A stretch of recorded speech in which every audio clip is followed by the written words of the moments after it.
কোরআনের মাহফিলে গিয়া বৈশা যদি তুমি খাঁটি দিলে তওবা করতে পারো, ওই কোরআনের মাহফিলে বৈশা যদি তুমি আল্লাহরে ডাক দিয়া কও, রে মালিক আমার জীবনে কত গুনাহ, আয় আল্লাহ গুনাহ করতে করতে আমার জীবনটাকে শেষ করে ফেলাইলাম, আয় আল্লাহ আমার হাতের মধ্যে গুনাহ, আয় আল্লাহ আমার পায়ের মধ্যে গুনাহ, আয় আল্লাহ আমার জবানের মধ্যে গুনাহ, আয় আল্লাহ আমার শরীরের প্রত্যেকটা অঙ্গ প্রত্যঙ্গের মধ্যে গুনাহ, এই গুনাহ নিয়ে তোমার সামনে কেমনে দাঁড়াবো রে মালিক, আয় আল্লাহ তোমার কাছে খাটিয়ে দিলে তওবা করলাম, কোরআনের মহাব্বতে রাতটাকে বিসর্জন দিয়া দিলাম, রাসূলের মহাব্বতে রাতটাকে বিসর্জন দিয়া দিলাম রে মালিক। আল্লাহ তো আল্লাহর নবী জানায়া দেয়, এ বান্দা শুনে নাও শুনে নাও, কায়াউমিন ওয়ালাদাতু উম্মুহু, ওই সদ্য ভূমিষ্ঠ শিশু যেমন নিষ্পাপ হয়ে দুনিয়ার বুকে আগমন করে, তুমিও যদি কোরআনের মাহফিলে বসিয়া কোরআনের কথা শুনিয়া গভীর রজনী পর্যন্ত বসিয়া আখিরি মুনাজাত করিয়া তুমি যদি বাড়িতে যাইতে পারো, আল্লাহ জানায়া দেয় রে বান্দা, হ্যাঁ নবী আপনি জানায়া দেন, আপনার উম্মত গুলারে জানায়া দেন, তারা ওই সদ্য ভূমিষ্ঠ শিশুর মতো নিষ্পাপ হয়ে বাড়িতে যায়। শুধু তাই নয় তাই নয়, তাদের প্রতিটা কদমে কদমে আমি আল্লাহ পাক এক একটা করে নেকি দিয়া দেই। শুধু তাই নয়, আমি আল্লাহ পাক তাদের জন্য সুসংবাদ দিয়া দিলাম, ইন্নাল্লাযীনা আমানু ওয়া আমিলুস সালিহাত কানাত লাহুম জান্নাতুল ফিরদাউসি নুজুলা উলাইকা আলা হুদাম মির রাব্বিহিম ওয়া উলাইকা হুমুল মুফলিহুন। এ বান্দা কোরআনের কথা শুনতে আসছো, কোরআনের কথা শুনলি, হ্যাঁ বান্দা যা যা যা গুনাহ মাফ চাইলি রে বান্দা যা, আমি আল্লাহ তোর তামাম জীবনের গুনাহগুলোকে মাফ করে দিয়া তোর জন্য হাসরের ময়দানে নবীর সুপারিশ পাওয়ায়া হাউজে কাউসারের পানি পান করায়া আমি আল্লাহ তোর জন্য জান্নাতের ব্যবস্থা করে দিলাম। বলি সুবহানাল্লাহ, আল্লাহু আকবার, চিল্লায়া বলেন আল্লাহু আকবার।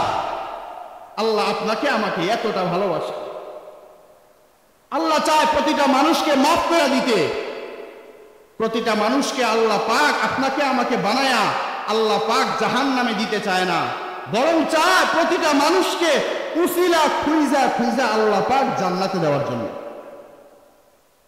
হাসরের ময়দানে আল্লাহ পাক উসিলা তালাশ করবেন। কি তালাশ করবেন? উসিলা তালাশ করবেন। আজকে আমরা এখানে যারা আসতে পারলাম, এখানে আমরা যারা বসলাম, আল্লাহ পাক হতে পারে আপনার আমার এই আশাকে বসাকে কবুল করবেন, নাজাতের জন্য জরিয়া বানায় দিবেন। এই জন্য এখানে আসলে অনেকেই ভাবে যে বাড়ি থেকে আমরা মাইকের আওয়াজ তো শোনা যায়, বাড়ি থেকে আওয়াজ শুনি, আমরা বাড়ি থেকে আমরা বয়ান শুনি না। আল্লাহ রাসূল বলছেন, উলামায়ে কেরামের দিকে যদি তাকায় তাহলে নেক নজরে তাকানোর সাথে সাথে আল্লাহ পাক গুনাহগারের সগীরা গুনাহগুলোকে মাফ করে দেয়। তাহলে আমরা এখানে যারা আসতে পারলাম, বসতে পারলাম, লাভ হয়েছে না ক্ষতি হয়েছে? কথা বলেন, লাভ হয়েছে না ক্ষতি হয়েছে? এই জন্য অনেকে চিন্তা করে বক্তার সুরঘাট ভালো হইলে শুনবো, সুরঘাট ভালো না হইলে ছেড়ে যাবো। না, এমন করা যাবে না। আপনি আসছেন, এখানে বসেন, কোরআনের কথা শুনেন, হাদিসের কথা শুনেন, আপনার জীবন পরিবর্তন করেন, আল্লাহ পাক আপনাকে দুনিয়াতেও শান্তি দিবে, পরকালে জান্নাতের মেহমান বানাবে। আচ্ছা, এখানে আমরা যারা আছি জান্নাত চাই কি চাই না?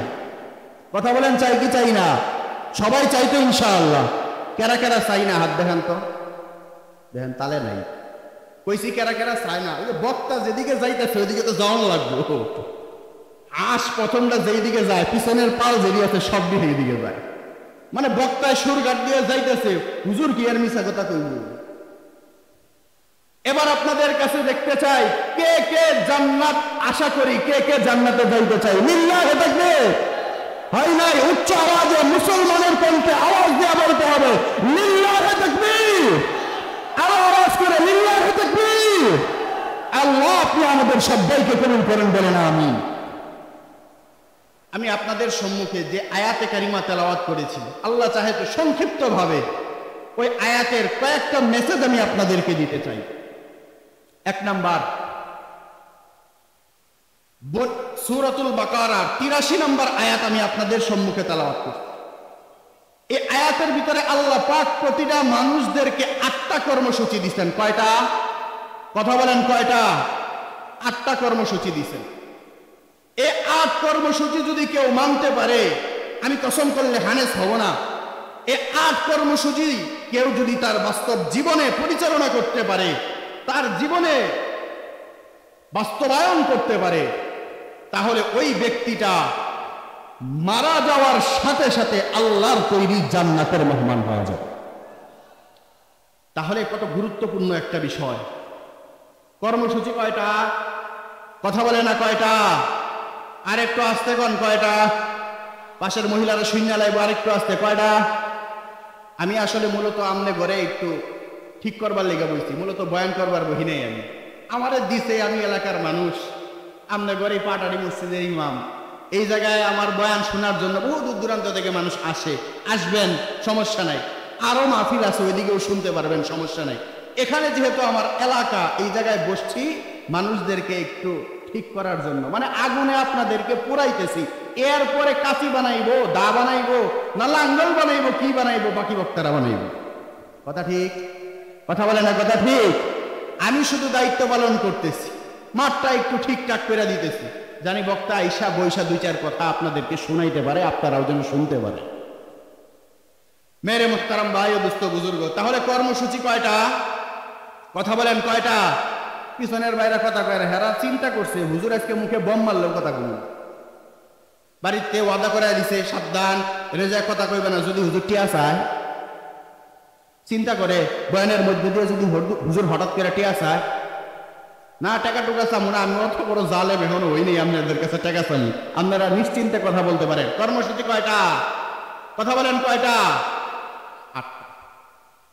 1 নাম্বার কর্মসূচি, وَإِذْ أَخَذْنَا مِيثَاقَ بَنِي إِسْرَائِيلَ لَا تَعْبُدُونَ إِلَّا اللَّهَ। আল্লাহ রাব্বুল আলামিন জানায়া দেয়, বান্দা যারা দুনিয়াতে গেছো, লা তা'বুদুনা ইল্লাল্লাহ, এ বান্দা তোমরা যারা দুনিয়াতে গেছো, আমি দয়াময় আল্লাহ তোমাদেরকে 1 নম্বরের কর্মসূচি দিলাম রে বান্দা, দুনিয়াতে যাওয়ার পর আমি আল্লাহ ব্যতীত আর কারো ইবাদত বন্দেগী করা যাবে না। আল্লাহ ছাড়া কারো ইবাদত বন্দেগী করা যাবে না। কেন আল্লাহ ছাড়া কারো ইবাদত বন্দেগী করা যাবে না? খুব গভীর মনোযোগ দিয়ে শুনবেন রে বাবা। হ্যাঁ মুসলমান, আওয়াজ করে বলতে হবে, আমাদেরকে বানাইছেন কে? আরেকটু আস্তে বলেন কে? হায়াতের মালিক কে? জমিনের মালিক কে? হায়াতের মালিক কে? আমাদেরকে খাওয়ায় কে? আমাদেরকে পড়ায় কে? সব কিছুর মালিক হলেন আমার আল্লাহ। এই জন্য ইবাদত বন্দেগীটাও করতে হবে আমার আল্লাহ। সুবহানাল্লাহ। তাহলে 1 নম্বরের কর্মসূচি হলো লা তা'বুদুনা ইল্লাল্লাহ, আল্লাহ ছাড়া কারো ইবাদত বন্দেগী করা যাবে? করা যাবে? আল্লাহ ছাড়া কারো ইবাদত বন্দেগী করা যাবে না। হ্যাঁ মুসলমান ইমানদার, খুব গভীর মনোযোগ দিয়ে শুনবেন রে বাবা। দুনিয়াতে আসার পর আল্লাহ পাক আপনাকে আমাকে হাজারো নিয়ামত দান করলেন, আপনাকে আমাকে আল্লাহ পাক অসংখ্য গণিত নিয়ামত দান করছেন। এই মুসলমান, এই অসংখ্য নিয়ামতের ভিড়েও আল্লাহ পাক আপনাকে আমাকে স্পেশাল আরো 3টা নিয়ামত দান করছেন। কয়টা? কথা বলেন কয়টা? আল্লাহ পাক আরো স্পেশাল 3টা নিয়ামত দান করছেন। 1 নম্বরের নিয়ামত হলো, আল্লাহ পাকের কাছে কোনোদিনও আমরা বলি নাই রে মালিক তুমি আমাদেরকে মানুষ বানাও, বলছি? কথা বলেন বলছি? আল্লাহ পাকের কাছে কোনোদিনও বলি নাই রে মালিক তুমি আমাদেরকে মানুষ বানাও। চাওয়া ব্যতীত আল্লাহ পাক আপনারে আমারে মানুষ বানাইলেন। এই মুসলমান, আল্লাহ যদি মানুষ না বানায় আপনারে আমারে গরু ছাগল বানাইতেন, এই মুসলমান আপনারে আমারে যদি ছাগল বানাইতেন, আপনারে আমারে যদি আল্লাহ পাক কুকুর বানাইতেন, আপনারে আমারে যদি আল্লাহ পাক অন্য কোনো জিনিস বানাইতেন, আমাদের কোনো আফসোস ছিল না। কিন্তু আল্লাহ পাক জানায় দেয় রে বান্দা, না না না, তোমাদেরকে বড় মহব্বত করি রে বান্দা। ইয়া আইয়ুহাল ইনসান মা গাররাকা বিরাব্বিকাল কারীম আল্লাযী খালাকাকা ফাসাওয়াকা ফাআদালাক হ্যাঁ বান্দা, বড় মায়া করে বড় মহাব্বত করে তোদেরকে বানাইলাম, বড় আদর স্নেহ মায়া করে আমি আল্লাহ তোদেরকে বানাইলাম। বান্দা, আমি আল্লাহ তোদেরকে বানাইয়া মানুষ বানায়া দুনিয়াতে পাঠাইলাম। মানুষ বানায়া পাঠানোর পরে 2 নাম্বার নিয়ামত তোদেরকে দান করলাম, মুসলমান বানাইলাম, ঈমান দান করলাম। মুসলমান, আপনারে আমারে যদি আল্লাহ পাক মুসলমান না বানায়া হিন্দু বানাইতেন, আমাদের কোনো আফসোস ছিল না। বৌদ্ধ বানাইতেন, কোনো আফসোস ছিল না। খ্রিস্টান যদি আল্লাহ বানাইতেন, কোনো আফসোস ছিল না। কিন্তু আল্লাহ তাআলা আপনারে আমারে মুসলমান বানাইলেন, ঈমান দান করলেন। আল্লাহ বলেন, বান্দা লা তা'বুদুনা ইল্লাল্লাহ। বান্দা, দুনিয়াতে দেওয়ার পর ঈমান আনছো, ঈমানের মহাদৌলত আমি আল্লাহ তোদেরকে দান করলাম। এই ঈমান আনয়ন করার পরে বান্দা, তুমি এক বাক্যে স্বীকার করছো, ইন্নাল্লাযীনা ক্বালু রাব্বুনাল্লাহ সুম্মা ইসতাকামু ফালা খাউফুন আলাইহিম ওয়ালা হুম ইয়াহজানুন। বান্দা, দুনিয়াতে আসার পর তুমি বলছো ঈমান আনলাম। এই ঈমান আনয়ন করার পর তুমি বলছো আমার রব। বলেন আমার আল্লাহ। আমাদের রবকে আওয়াজ করে বলতে হবে, রবকে। তুমি বান্দা দুনিয়াতে আসার পর বলছো আমার রব, বলো আমার আল্লাহ। আমার মালিক আমার আল্লাহ, আমার হায়াতের মালিক আমার আল্লাহ, আমার মৌতের মালিক আমার আল্লাহ। বান্দা, জবানে স্বীকৃতি দিলা, জবানে তুমি স্বীকৃতি দিয়া বললা রে আমার মালিক হলো আমার আল্লাহ, আমার মালিক আমার আল্লাহ, আমারে খাওয়ায় আমার আল্লাহ, আমারে পড়ায় আমার আল্লাহ, আমার হায়াতের মালিক আমার আল্লাহ, আমার জমিনের মালিক আমার আল্লাহ, আমার মৌতের মালিক আমার আল্লাহ। এইভাবে বলার পর তুমি যখন স্বীকৃতি প্রদান করলা আমার রব আমার আল্লাহ, আর তুমি বললা সুম্মা ইসতাকামু। বান্দা, তুমি এটার উপর অটল অবিচল থাকলা, অর্থাৎ ঈমান আনয়ন করার পরে ঈমানের উপর তুমি অটল অবিচল থাকলা। ঈমান থেকে তুমি বের হয়ে যাও নাই, ঈমান থেকে তুমি সরে যাও নাই, ঈমান থেকে তুমি বের হয়ে যাও নাই। এইভাবে যদি তুমি অটল অবিচল থাকতে পারো, আল্লাহ পাক জানায়া দেয় ফালা খাউফুন আলাইহিম ওয়ালা হুম ইয়াহজানুন। বান্দা, তোমার কোনো ভয় নাই, ভয় নাই, তোমার কোনো টেনশন নাই, দুনিয়াতেও কোনো ভয় নাই, দুনিয়াতেও কোনো টেনশন নাই রে বান্দা। মৃত্যুবরণ করার সাথে সাথে আমি আল্লাহ তোর জন্য জান্নাতের ব্যবস্থা করে দিলাম। বলি সুবহানাল্লাহ। তাহলে লা তা'বুদুনা ইল্লাল্লাহ, আল্লাহ ছাড়া আর কারো ইবাদত করা যাবে? কথা বলেন, যাবে? মুসলমান, আল্লাহ ছাড়া কারো ইবাদত করা যাবে না। আপনাদেরকে ছোট্ট একটা ঘটনা শোনাই। হযরত খাব্বাব ইবনে আদ রাদিয়াল্লাহু তাআলা আনহু, তিনি এমন একজন সাহাবী, আল্লাহর নবী জানায়া দেয় বলে খাব্বাব তো এমন একজন সাহাবী যারে ঈমানের দাওয়াত দেওয়া লাগে নাই, দাওয়াত ব্যতীত ঈমানের দাওয়াত দেওয়ার আগেই তিনি মুসলমান হয়ে গেছে। সুবহানাল্লাহ। আল্লাহর রাসূল মক্কার জমিনে দাওয়াত দিছেন ঈমানে, আল্লাহর রাসূল দাওয়াত দিছেন। মদিনার জমিনে ঈমানের দাওয়াত দিছে। খাব্বাব এমন মুসলমান যারে কোনোদিন ঈমানের দাওয়াত দেওয়া লাগে নাই। হযরতে খাব্বাব ঈমানের দাওয়াত দেওয়া ব্যতীত হযরতে খাব্বাব ঈমানদার হইলেন, মুসলমান ধর্ম গ্রহণ করলেন। বলি সুবহানাল্লাহ। আল্লাহর নবী জানায়া দেয় বলে খাব্বাব তো এমন একজন সাহাবী যারে কোনোদিন হিজরতের কথা বলা লাগে নাই, যে হিজরতের কথা বলার আগে হযরত খাব্বাব হিজরতের জন্য রেডি হয়ে গেছেন। বলি সুবহানাল্লাহ। বলে শুধু তাই নয়, বলে খাব্বাব এমন একজন সাহাবী রে, প্রথম কাতারের 6 জন মুসলমানের মধ্যে একজন হলেন হযরতে খাব্বাব। আল্লাহু আকবার। কেন তিনি প্রথম কাতারের মুসলমানদের মধ্যে একজন? তিনি কেন হইলেন? এ মুসলমান, ঈমান আনয়ন করার পরে বলছে আমার রব হলো আমার আল্লাহ। মুসলমান দেখো, হযরতে খাব্বাব কিন্তু বলছে আমার রব হলো আমার আল্লাহ। হযরতে খাব্বাব একজন মুশরিকা নারীর কৃতদাস গোলাম। মুশরিক নারীর কৃতদাস গোলাম হওয়ার কারণে হযরতে খাব্বাবকে এবার অত্যাচার করা শুরু করে দেয়। হযরতে খাব্বাবকে অত্যাচার যখন শুরু করে দেয়, হযরতে খাব্বাবকে লৌহ বর্ম পরিয়ে, হযরতে খাব্বাবকে লৌহ বর্ম পরায়া আরবের উত্তপ্ত গরম বালুর ভিতরে শোয়া দেয়। এ মুসলমান, দুনিয়ার সামান্য এই গরম তুমি আর আমি সহ্য করতে পারি না। বাংলাদেশের এই গরম তুমি আর আমি সহ্য করতে পারি না। এসি লাগাই 10টা, ফ্যান লাগাই 20টা, এরপরে গরম সহ্য হয় না। আর হযরতে খাব্বাব শরীরের ভিতরে কোনো কাপড় নাই, লৌহ বর্ম পরায়া আরবের উত্তপ্ত গরম বালুর ভিতরে হযরতে খাব্বাবকে জমিনের ভিতরে শোয়া দেয়। হযরত খাব্বাবকে যখন জমিনের ভিতরে শোয়া দেয়, হযরত খাব্বাব এরপরেও নিজের ঈমান থেকে বের হয়ে আসে না। হযরতে খাব্বাব নিজের ঈমান থেকে যখন বের না হয়, ওই মুশরিকা নারী এবার চিন্তা করলো এইভাবে হযরত খাব্বাবকে শাস্তি দিলে হবে না, তাহলে কি করতে হবে? বলে ভিন্ন চিন্তা। বলে কেমন চিন্তা? বলে লোহাকে আগুনের ভিতরে পোড়ানো হোক। লোহাকে আগুনের ভিতরে দীর্ঘ সময় পোড়ায় লোহাকে লাল করিয়া হযরতে খাব্বাবের মাথার ভিতরে ছাকা দেয়। কষ্টের কারণে হযরতে খাব্বাব চোখের পানি ফেলায়া আসমানের দিকে তাকায়া বলে, রে মালিক, আমি তোমার রব আল্লাহ বলে স্বীকার করলাম, যত কষ্ট দুনিয়াতে আসুক রে মালিক, এরপরও আমি আমার ঈমান থেকে বের হওয়া যাবে না। সুবহানাল্লাহ।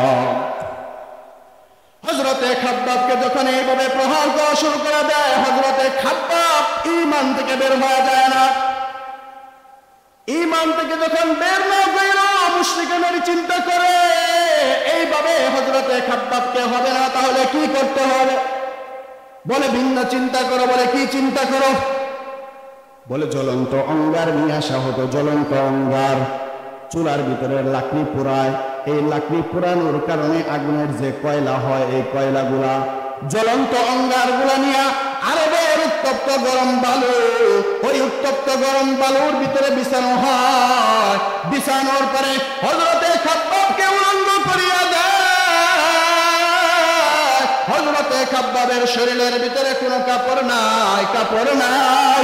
হযরতে খাব্বাবকে ওই জ্বলন্ত অঙ্গারের ভিতরে শোয়া দেয়। হযরতে খাব্বাব বর্ণনা করেন, বলে আমাকে ওই জ্বলন্ত অঙ্গারের ভিতরে যখন শোয়া দেয়, শোয়ানোর পরে শুরু ক্ষান্ত হওয়া যায় না। বলে ওই কাফের মুশরিক বেঈমানগুলো আমার সাথে এমন আচরণ করে রে, আমার সাথে কেমন আচরণ করে। বলে ওই কাফের মুশরিক বেঈমানগুলো আরো 6-7 জন কিছু মানুষ মিলে আমার বুকের উপর দিয়া চাপা দিয়া ওই জ্বলন্ত অঙ্গারের ভিতরে ধরে রাখে। এই মুসলমান বাবা, দেখো ঈমান তুমি আনছি। এই বাবা, তুমি কিন্তু স্বীকার করছো আমার রব আমার আল্লাহ। এই বাবা, তুমি আর আমি স্বীকার করলাম আমার রব আমার আল্লাহ। সামান্য অভাবে পড়িয়া গিয়া তুমি আমার রব আমার আল্লাহরে ভুলে যাও। সন্তান না হইলে আল্লাহরে ভুলে যায়, অসুখ বিসুখের মধ্যে পড়ে গেলে আল্লাহরে ভুলে যায়। এমন মুসলমান বাংলাদেশে আছে নাকি নাই? আওয়াজ করে বলতে হবে, আছে নাকি নাই? শুধু তাই নয় রে মুসলমান, হযরতে খাব্বাবকে যখন এভাবে প্রহার করা শুরু করে দেয়, হযরতে খাব্বাব ডাক দিয়া কয়, রে ওমর, হযরতে সাইয়্যিদনা হযরত ওমর রাদিয়াল্লাহু তাআলা আনহু ডাক দিয়া কয়, রে খাব্বাব, তোমার সাথে মুসলমান হওয়ার পরে মুশরিকরা, ইহুদি খ্রিস্টান নাসারারা, কাফেররা তোমার সাথে কেমন আচরণ করলো একটু জানতে চাই, বর্ণনা দাও। হযরতে খাব্বাব পিঠের থেকে কাপড়টা উঠায়া হযরতে ওমরকে দেখায়া, হযরতে ওমর দেখা মাত্র কান্না শুরু করে দেয়। হযরতে ওমরের চোখ বেয়ে পানি পড়িয়া দাড়ি মোবারক ভিজে যায়। আর বলে, খাব্বাব, এটা কি কোনো কমর নাকি? বলে, কোনো বুঝতে নাই, শুধু পুরা চিহ্ন আর হাড্ডি দেখা যায়, কোনো বুঝতে নাই। হযরতে খাব্বাব ডাক দিয়া কয়, রে ওমর, লা তা'বুদুনা ইল্লাল্লাহ, আল্লাহ ছাড়া কারো ইবাদত করা যাবে না। আমার রব আমার কাফের মুশরিক বেঈমানেরা আমি খাব্বাব রে জ্বলন্ত অঙ্গারের ভিতরে চাপা দিয়া ধইরা রাখতো যতক্ষণ পর্যন্ত আমার শরীর থেকে চামড়া গোশতগুলা পুইরা গইলা গইলা রক্ত দিয়া ওই জ্বলন্ত অঙ্গর যতক্ষণ পর্যন্ত না নিবে যেত রে ততক্ষণ পর্যন্ত ওই কাফের মুশরিক বেঈমানগুলা আমি খাব্বাব রে তারা ছেড়ে দিত না। আল্লাহু আকবার, চিল্লা বলি আল্লাহু আকবার। এটাই হলো হযরত খাব্বাবের ঈমান। বলে লা তা'বুদুনা ইল্লাল্লাহ, ইবাদত করব আল্লাহর, আল্লাহ ছাড়া কারো ইবাদত করা যাবে না। আর স্বীকৃতি প্রদান করলাম আল্লাহ আমার রব, যত বাধা আসুক, যত বাধা আসুক, যত কষ্ট হোক, তারপরেও আমি আমার ঈমানকে বাতিলের কাছে মাথা নত করব না ইনশাআল্লাহ। এই হলো হযরতে খাব্বাব। আর আপনি আর আমি আজকে সামান্য অভাবে পড়ে গেলে যে অবস্থা আল্লাহর পর্যন্ত গালি দেন। কিছুদিন আগে শিলাবৃষ্টি হয়েছে না? কথা বলে না, হয়েছে কি হয়েছে না? শিলাবৃষ্টি হওয়ার পর আমার কৃষক ভাইরা তো আল্লাহর যেই পরিমাণে গালি, আল্লাহ মরার আল্লাহ কি বৃষ্টি দেওয়ার আর সময় পাইছিল না? বলে কি বলে না? বলে রোদ উঠে না, রোদ উঠছে। আজকে আপনি ধান শুকা দিছেন, হঠাৎ করে বৃষ্টি আইছে, বাড়ির বাড়িওয়ালি বলা শুরু করে দেয়, বলে মরার আল্লাহ বুঝি খালি আমি যেদিন ধান শুকা দেই এই দিন বুঝি আল্লাহর বৃষ্টি দেওয়ান লাগে। বলে কি বলে না? আহা, বলে এমন কথা তুমি বললা তো আল্লাহর সাথে শিরিক করলা, কি করলা? কথা বলে না, কি করলা? আর আল্লাহ বলেন ইন্নাল্লাহা লা ইয়াগফিরু আন ইউশরাকা বিহি ওয়া ইয়াগফিরু মা দুনা যালিকা লিমান ইয়াশা। এই বান্দা, তোমরা যারা শিরিক করবা, শিরিকের গুনাহ আমি আল্লাহ মাফ করব না। শিরিক ব্যতীত যত ধরনের গুনাহ আছে সব গুনাহগুলোকে আমি আল্লাহ তাআলা মাফ করে দেব। এই বান্দা, শিরিকের গুনাহ নিয়ে যদি তুমি কবরে যাও, আল্লাহ বলে বান্দা তোমার জন্য জান্নাতকে আমি আল্লাহ তাআলা চিরজীবনের জন্য হারাম করে দিলাম। বলি নাউযুবিল্লাহ। শিরিক করা যাবে? কথা বলেন, যাবে? শিরিক করা যাবে? এটা হলো এক নম্বরের কর্মসূচি, লা তা'বুদুনা ইল্লাল্লাহ, আল্লাহ ছাড়া কারো ইবাদত করা যাবে?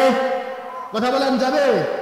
মুসলমান, আপনাদের কাছে জানতে চায়, বলে এই কথাটা যদি সবাই মানে, এর উপর যদি সবাই আমল করে, তাহলে আমাদের সমাজটা সুন্দর হবে কি হবে না? কথা বলেন, হবে কি হবে না? দুই নাম্বার কর্মসূচি, ওয়াবিল ওয়ালিদাইনি ইহসানা। আল্লাহ রাব্বুল আলামিন জানায় দেয়, রে বান্দা, দুনিয়াতে যাওয়ার পর লা তা'বুদুনা ইল্লাল্লাহ, আল্লাহ ছাড়া কারো ইবাদত করা যাবে না। আল্লাহর উপর ঈমান আনছো, রব বলে স্বীকৃতি প্রদান করছো। এরপরে দুই নাম্বার হলো ওয়াবিল ওয়ালিদাইনি ইহসানা, মা বাবার সাথে সদা সর্বদা ভালো আচরণ করো। কি আচরণ করো? মুসলমান, এমন সন্তান দেখেন তো আছে কিনা যারা মা বাবাকে মেরে ফেলে? আছে নাকি নাই? 2 দিন আগের ঘটনা, টাকার জন্য, 500 টাকার জন্য নিজের গর্ভধারিণী মারে হত্যা করে ডিপ ফ্রিজের ভিতরে ঢুকায় রাখছে। আছে নাকি নাই? আওয়াজ করে বলেন, আছে নাকি নাই? ঘরের ভিতরে মা অসুস্থ অবস্থায় পড়া, মা খানা খাইতে পারে না, মায়ের ওষুধের খবর নাই, মারে খাবারও এক বেলাও ঠিক মতো দেয় না, পীরের দরবারে 10টা 5টা মুরগালে চলে যায়, এমন সন্তান আছে নাকি নাই? বলে মায়ের খেদমত করতে চায় না। আল্লাহ রাব্বুল আলামিন জানায় দেয়, রে বান্দা, মা বাবা যদি তোমার জন্য দোয়া করি, আমি আল্লাহ তাআলা ঘোষণা দিয়া দিলাম, পর্দা ব্যতীত তোমার মায়ের দোয়া, তোমার বাবার দোয়া আমি আল্লাহ ডাইরেক্ট কবুল করে নেব। বলুন সুবহানাল্লাহ। বলে মা বাবা সন্তানের জন্য যেই দোয়া করে, এই দোয়া কোনো পর্দা থাকে না আল্লাহর আরশের মধ্যে, আর ওই দোয়ার মধ্যে কোনো পর্দা থাকে না। মা বাবা যদি সন্তানের জন্য দোয়া করে, ওই সন্তান কোনোদিন কুলাঙ্গার হবে না ইনশাআল্লাহ।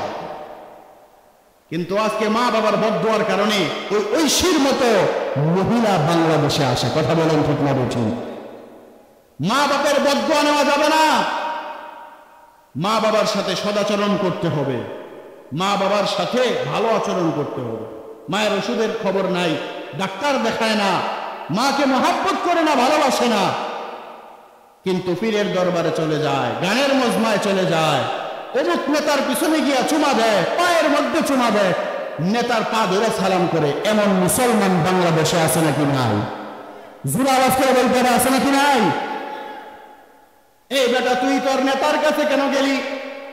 নেতার কাছে গিয়া কেন তুই 500 টাকার জন্য নেতার পায়ের ভিতরে কেন তুই সালাম দিলি? নেতার কাছে কেন দোয়া চাইতে গেলি?